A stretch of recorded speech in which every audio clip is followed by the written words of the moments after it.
Merci Mireille Clapeau. Merci Madame la Présidente, merci chers collègues, cher Cédric, de ces informations. Donc moi personnellement, je me mets à disposition de cette mission parce que j'ai quelques éléments dans mon parcours intérieur qui me permettent de penser que je pourrais vous apporter des retours, en particulier sur l'industrie où j'ai exercé 25 ans.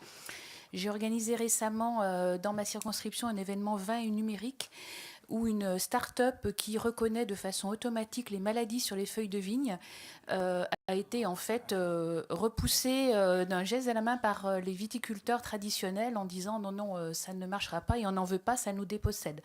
Donc j'ai quelques retours d'informations à vous faire là-dessus. Mais un biais sur lequel je voudrais axer mon intervention aujourd'hui, c'est celui du genre, puisque j'ai été co-rapporteur d'une mission sur les droits des femmes à l'international, avec 100 propositions pour une diplomatie féministe.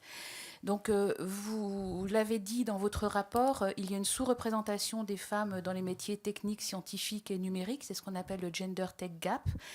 Vous pointez bien qu'il y a deux aspects, c'est que les algorithmes qui automatisent les réactions et les comportements se basent sur des données. Or, si ces données ne sont pas examinées d'un point de vue égalité homme-femme, il peut y avoir des biais qui sont amplifiés par l'IA. Et puis l'éloignement des femmes des métiers est coriace. Ça ne se restreint pas aux écoles d'ingénieurs. Il faut qu'on regarde en priorité les écoles de codage. On le voit à l'école 42, on le voit aussi dans une école que j'ai dans ma circonscription, une promo de 16 et 2 femmes seulement. Alors que faire Il y a plusieurs pistes.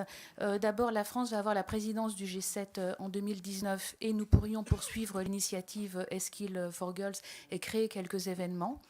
Deuxièmement, ça a été dit, quand un robot, je dirais, en situation de soumission est doté d'un prénom féminin, on exagère la soumission femme-homme. Et puis, il y a des modèles à mettre en exergue. Vous avez certainement une liste, j'en ai une aussi, et je vous propose qu'on mette plus en exergue ces modèles féminins.